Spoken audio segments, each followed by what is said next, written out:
Está em GZH aqui a notícia. Redes sociais de brasileiros que solicitarem visto de estudante aos Estados Unidos serão monitoradas, anuncia a embaixada. A Embaixada dos Estados Unidos no Brasil confirmou que o governo norte-americano vai monitorar as redes sociais de brasileiros que solicitarem visto de estudantes para entrar no país. Obter um visto para os Estados Unidos é um privilégio, não um direito, diz comunicado divulgado nesta quarta-feira. Endurecer as regras para a entrada de estrangeiros nos Estados Unidos é uma promessa de campanha do presidente Donald Trump. A decisão também estabelece que para obter o visto é necessário manter o perfil aberto ao público nas redes sociais. As novas regras são válidas para solicitantes de 3 tipos de vistos. Aí detalhe aqui o que precisa ter, qual o tipo de visto. Professora Tatiana, e aí? Essa medida de ter que deixar o Instagram público para saber se o que postou, o que não postou, vai monitorar a crítica ao governo? A sua opinião sobre isso? Temos 2 problemas em relação a essa questão. Primeiro deles, de ordem de direitos humanos, pois entendo que isso seria um atentado contra a privacidade e intimidade. São direitos humanos resguardados, então, se uma pessoa tem essa opção de manter o seu perfil parcialmente fechado, é uma questão de privacidade e intimidade, mas, por outro lado, não podemos negar que a concessão de um visto para a entrada de um Estado é uma questão soberana. E, na medida em que é uma questão soberana, o Estado ele pode decidir sobre quem entra e quem não entra no seu país.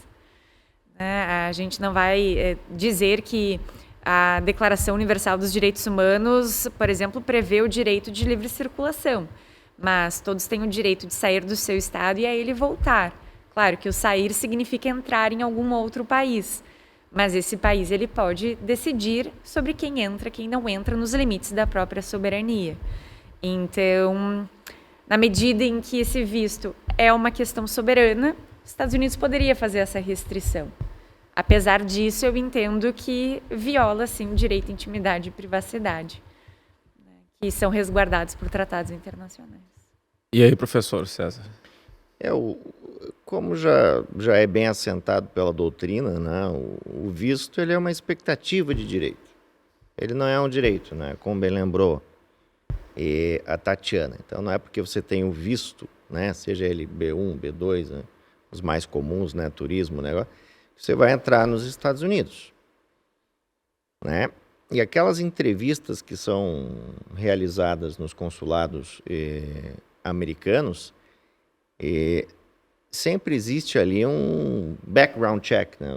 Ou seja, uma análise, digamos assim, só que até um tempo atrás era análise documental, digamos assim, né? Documentos daquela pessoa, que ela precisava provar por N razões que ela não ia se estabelecer lá de forma ilegal, né? Porque a grande maioria entra de forma legal, depois fica ilegal, né? Está falando desses imigrantes legais. Então, havia essa análise documental, né? E claro que com o avanço, né, das questões digitais, né, e se o país entende que uma questão de segurança nacional, né, surge um camarada lá, né, que defende o terrorismo ou defende o extermínio do Estado americano, talvez ele sinta-se ali no direito de não conceder o visto a esse cidadão, né? Eu vejo mais como uma evolução de processos que já existiam. Antes vocês analisavam as documentações. Chegava o Léo Sabala lá, com todas aquelas documentações necessárias, e além daquilo se fazia uma pesquisa. Isso a gente sabe que é comum. E agora, claro, com o avanço do mundo digital, é normal que isso aconteça, né? Então, por exemplo, isso que a gente está falando aqui de uma democracia, né? Mas imagina nas ditaduras como isso não deve ser, né? Para você entrar, por exemplo, na Coreia do Norte. Imagina. O que não se pesquisa, né?